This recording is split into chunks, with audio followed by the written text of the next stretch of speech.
వైఎస్ఆర్ కాంగ్రెస్ పార్టీకి చెందిన పలువురు నేతలు జగన్ చెంచల్గూడ జైల్లో కలిశారు. జగన్ ఎంతో మనోస్థైర్యంతో చెంచల్గూడలో ఉన్నట్టు అంబటి రాంబాబు, జక్కంపూడి విజయలక్ష్మి వెల్లడించారు. సమీప భవిష్యత్తులో పెద్ద ఎత్తున వివిధ పార్టీల నుంచి వైఎస్ఆర్ కాంగ్రెస్ పార్టీకి వలసలు రావడం ఖాయమని వారు మీడియాతో అన్నారు. రాబోయే రోజుల్లో ప్రధాన ప్రతిపక్షం, అధికార పక్షం మరింత దగ్గరకు రాబోతున్నాయని అంబటి రాంబాబు ఆరోపించారు. త్వరలోనే అన్ని విషయాలు బయటకు వస్తాయి. జగన్మోహన్ రెడ్డి గారు కూడా సాధ్యమైనంత త్వరలోనే ఆయన బయటకు వస్తారని మేమందరం ఆశిస్తున్నాం.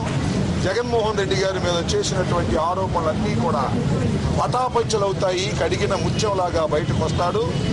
ఈ రాష్ట్రాన్ని పరిపాలించి ప్రగతి పదంలోకి తీసుకువెళ్లే ఏకైక నాయకుడు జగన్మోహన్ రెడ్డి అనేది నిర్వివాదాంశమని మొన్న జరిగినటువంటి ఉప ఎన్నికల ఫలితాలే చాలా స్పష్టంగా తెలియచేస్తున్నటువంటి ఈ తరుణంలో ఖచ్చితంగా ప్రజలు ఈ రోజున మన మీద మరింత గురుతరమైనటువంటి బాధ్యతను పెట్టారు.